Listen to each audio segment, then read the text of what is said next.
Hi. Hi. This doesn't feel like it's working. Okay, there we go. Hi, I'm Christa. I've been researching how design mediates power, access, and care in relation to women's biology. They have you by the ovaries, the commodification of reproductive technology. Before we get into it, let's define two words I'm using today. It's important to use the word woman, especially in light of recent bans on the term in federal research funding. I affirm that anyone who identifies as a woman is a woman, while also acknowledging that many of the issues discussed affect all people with uteruses and society as a whole. The term matrescence was coined by medical anthropologist Dana Raphael in the 1970s. It is the biological, psychological, and social process of becoming a mother. Women undergo transitions in matrescence and menopause as profound as puberty, but with less coming-of-age media to help make meaning of the change.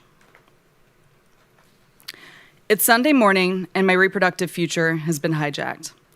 Fumbling through half-consciousness, I paw at my phone. Its glow searing through the haze of sleep.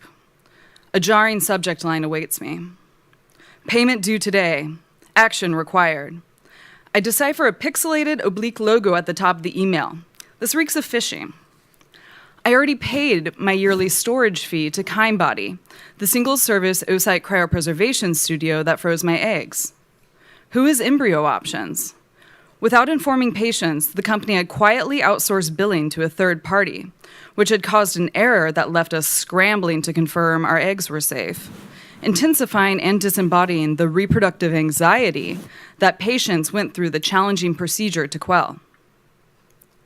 Oocyte cryopreservation, commonly known as egg freezing, was considered experimental until 2012, when a key technological advancement eliminated ice crystal formation by instantly turning eggs into a glass-like state.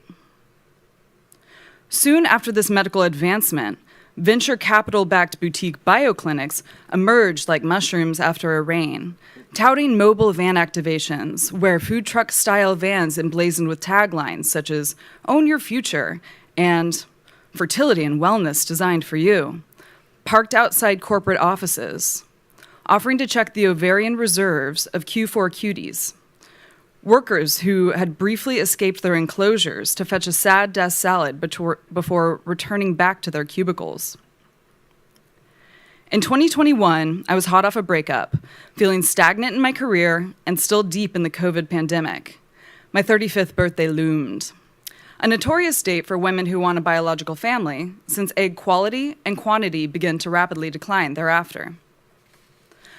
I received an onslaught of targeted ads to freeze my eggs, peddling monthly payment plans. They made a daunting medical procedure seem simple and transparent, with a clear pricing structure, and the price was half the medical model. The facility looked like the living room of a rich friend with pedestrian taste. The spa-like banality felt safe. The aesthetics were a stage set. Comfort as performance, not infrastructure. True spatial justice isn't about curated calm. It's about using honest materials to meet real needs. Care should be structurally embedded, not theatrically implied. Behind a rose quartz veil of branding and experience design, I witnessed another jarring reality when my storage rate was nearly doubled after 1 year alone. Perhaps the most expensive rent per millimeter in Manhattan.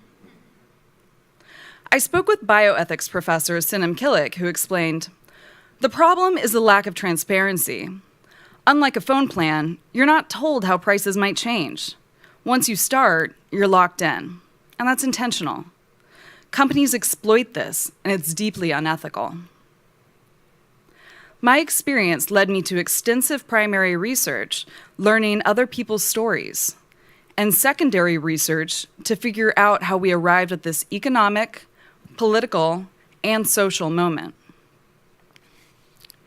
It's a significantly more involved procedure than the flippant branding and empowering ads portray. For 2 weeks prior to surgery, one administers hormone injections abdominally, seppuku style. multiple times a day. On egg retrieval day, a long needle, guided by ultrasound, harpoons through the vaginal wall and retrieves the eggs from the ovaries. Mature eggs are frozen and stored. In the absence of robust social safety nets, such as paid parental leave, affordable childcare, and universal health care, many have turned to egg freezing as a form of insurance. But it's a faulty policy. Despite the empowering branding, each egg only has a 6.4% chance of resulting in a live birth. An interviewee who froze her eggs and wishes to remain anonymous noted that any societal problem gets reframed as an individual failing without ever addressing the broader context that caused so much distress in the first place. I'm single because I'm overworked, and my employer's solution? We own your time. Freeze your eggs. Rather than addressing the material conditions that make equitable parenthood untenable, the fertility industry, valued at $35.2 billion in 2022 and projected to reach $84 billion by 2028, markets egg freezing as a self-care practice. Women aren't just patients. They're the primary funders of an infrastructure that excludes them. U.S. reproductive policy pushes individual solutions by design. The 1996 Dickey-Wicker Amendment prohibits federal funding for research involving embryos, which halted public investment in assisted reproductive technologies, aka ART. Since most medical innovation relies on federal funding, ART has been left to private companies, where they aren't beholden to ethical oversight or peer review, just shareholders. Some of these startups are even publicly traded on the stock market. The funding ban not only stalls science, it limits public investment across women's health, reinforcing a broader pattern of underinvestment.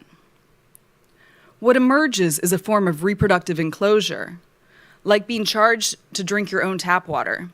The costs and risks are borne by the very women the government refuses to support, despite their labor, taxes, and contributions in sustaining the system itself.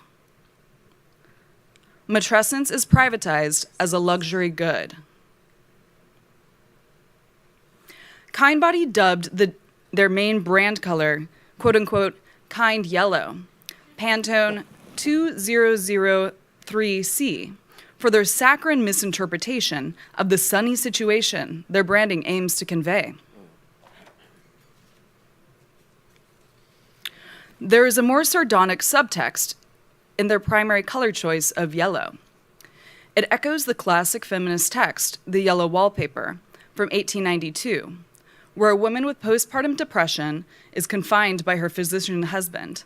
Meant to soothe, the yellow wallpaper becomes sickly, suffocating, and sinister.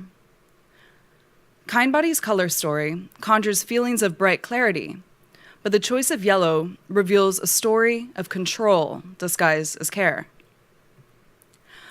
Yellow appears again in Bumble, a cruelly optimistic brand that promises connection, but statistically delivers isolation.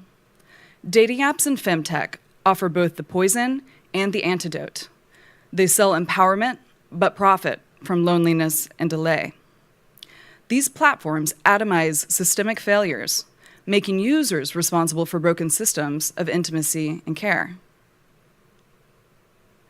In feudalism, peasants worked land they didn't own for the benefit of lords. Today's technofeudalism swaps farmland for platforms. Tech and private equity now control essentials like healthcare, housing, and reproduction. We rent what we once owned. Even our eggs are trapped in subscription plans, sold back to us as freedom. When Europe shifted from feudalism to capitalism, women, who gave birth to the labor force and held vital midwifery and healing knowledge before medicine became a profession, were hunted, tortured, and killed to serve the new economic order. As capitalism mutates into technofeudalism, I wonder, what new enclosures are being built around women's bodies? And how is reproductive control once again becoming a tool for profit and power? The service design experience of these boutique bioclinics lends a cinematic, ceremonial feeling to something that is ultimately invasive and alienating. What started out feeling like a romantic comedy now unfolds more like a horror film. Life paused in a liminal non-space, waiting for the right conditions to wake up in a different future. Even so, I'm grateful I had a choice, and that I froze my eggs. Thank you to all of these people who helped make this 9 months of research possible. Now that's how you thank people. Yeah. Look at all these people. I was like, go back to my name.